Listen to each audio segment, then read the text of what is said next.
Radio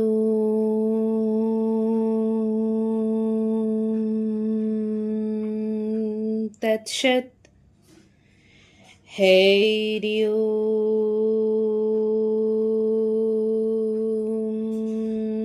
Tatshat Radio Tatshat আজ ৪ঠা November ২০২৫ ব্রহ্মবিদ ব্রহ্মজ্ঞানী যুগাবতার স্বামী কৃষ্ণানন্দ মহারাজ আজকের দিনে একটি অত্যন্ত গুরুত্বপূর্ণ বাণীর প্রকাশ ঘটিয়েছেন। সেই বাণীটি সকলের অনুরোধে আমরা সর্বসমক্ষে উপস্থাপিত করতে চলেছি। যেই সত্য কথা, সত্য বাণী কোথাও তুলে ধরা হয় না, সেই ব্যাপক বাণীকে সকলের সামনে তুলে ধরাই আমাদের একমাত্র উদ্দেশ্য। আলোচনা সম্পর্কিত কোনো প্রশ্ন থাকলে অবশ্যই আমাদের করতে পারেন। সময় ব্যয় না করে আমরা সরাসরি চলে যাব স্বামী কৃষ্ণানন্দ মহারাজের অমূল্য বাণীতে। করছি যে আমরা প্রত্যেকেই তাকে নিয়েই কিন্তু ঘর করছি। তিনি আত্মাই ব্রহ্ম, ব্রহ্ম আত্মা এক, এই বোধ এলে কিন্তু তার মোক্ষ লাভ হবে। মোক্ষ লাভ মানে সাকসেস। আমাদের জীবন ধন্য তখনই যখন আমি সত্যকে আশ্রয় করে আছি। এই জীবন সার্থক যখন আমি তার অস্তিত্বকে, তার উপস্থিতিকে আমি স্বীকার করছি প্রতি মুহূর্তে, প্রতিক্ষণ। এই সুযোগটা আমরা এই দীক্ষার মাধ্যমেই পেয়েছি। সেই জন্য ব্রহ্মবিদ বা ব্রহ্মজ্ঞানীর মাধ্যমে দীক্ষা লাভ করলে ভালো হয়। সংস্কার মুক্ত আমরা, যত বেশি আমরা এটাকে হৃদয়ঙ্গম করব। বেদ বেদান্ত ঘাঁটতে গিয়ে দেখা গেল ওই একই কথা বলছে। গীতাতে ওই একই বাণী, এক তত্ত্বের বাণী, যে তুমি আলোকিত হও, যার আলোয় তুমি আলোকিত, যার করুণায় তুমি উজ্জীবিত প্রাণবন্ত হয়ে আছো, সে উৎসটাকে জানো। এই জীবনটা এই জন্মে, কিন্তু যাকে পেলে সেই জন্ম জন্মান্তরের বন্ধুর সঙ্গে যেন যুক্ত থাকি।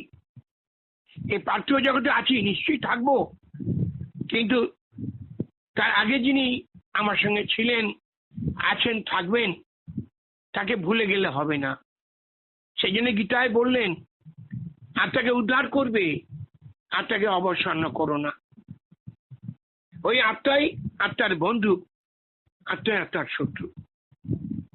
একদম বাস্তব কথা যে প্রতিটি মানব দেহের মধ্যে তার অস্তিত্বকে আমরা স্বীকার করছি। সেই অর্থে মানব জীবন ধন্য। জগৎগুরু সংজ্ঞাচার্য বলছেন ব্রহ্ম আত্মা একাত্ম বোধে না মোক্ষ সিদ্ধান্তি না অন্যথা। সাধকরা বলছেন যে এই পথেই আসো, যাকে জানলে আর সব জানা হয়ে যায় তাকে জানো। তিনি একাম অদ্বিতীয়াম, তিনি এক, বিশ্ব ব্রহ্মাণ্ডের মধ্যে ছড়িয়ে আছেন এবং এক অদ্বিতীয়। আর দেহটার পরিবর্তনশীল, দেহ এ থাকবেই, এগুলো মেনে নিতে হবে। তাই গীতায় বললেন দেহে নিত্য আবদ্ধ দেহে সর্বস্ব ভারতঃ। এই সুযোগগুলো আমরা এই ঘাঁটতে ঘাঁটতে আলোচনা করছি। ভীষণভাবে প্রাসঙ্গিক বর্তমান যুগে এই সত্যকে জানা। যেখানে অধর্মের প্রাদুর্ভাব হয় সেখানে এই ভাষাগুলো খুব প্রয়োজন আছে, এই আলোচনাগুলো ভীষণভাবে প্রয়োজন আছে।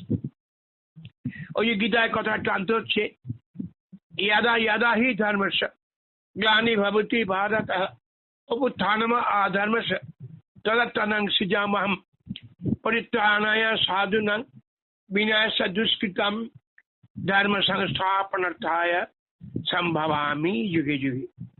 যত বেশি আমরা এগুলো স্বীকার করি, গুরুর কাছে কৃতজ্ঞ হই, এই অর্থে যে আজকে সেই ভূমিকাটা আমাদের অধিবেশনের পালন করতে হবে। আমার গুরু, তার গুরু, তার গুরু সবাই আমাকে এই সমর্থন করছেন। সেই জন্য আমি পরিপূর্ণভাবে আমি সুস্থ আছি এবং একটা আলাদা উদ্যোগ গুরুর কাছে পাই, উৎসাহ পাই যে এই এতগুলো ছেলেমেয়েরা আসছেন আগামী প্রজন্ম, তাদের কথা আমরা চিন্তা করবই, তারা যেন আলোকিত হয়, সমাজের একটা বিরাট পরিবর্তন আসুক, অজ্ঞান থেকে জ্ঞানের আলোয় আলোকিত হোক। আমরা যদি আলোকিত না হই, জ্ঞানের আলোয় আলোকিত না হই, তাহলে তো সমাজটা অন্ধকার হয়ে যাবে। বানানো গল্প নিয়ে তাকাচ্ছে, সত্যকে ধরা সহজ, এই জন্য বলা হয়েছে সত্য সাধনা সমর্পণ, বৈদিক মিশনের ভাবধারা। এবার নিজের মধ্যে যে আত্মা আছেন তার উপস্থিতিকে উপলব্ধি করা, অনুভব করা, এটাই সাধনা। আর এর বিকল্প কিছু আছে কিনা আমার জানা নেই। পরিশেষে বলতেই হবে, সর্বধর্মান পরিত্যাজ্য মামেকাং শরণং ব্রজ, অহং তাং সর্বাপে মোক্ষয়িষ্যামি মা এসেছে। সব ছেড়ে দিয়ে আমাকেই স্মরণ করো, আমি যে তুমি, তুমি যে আমি, এই একাত্ম বোধে আমাদের আসতে হবে।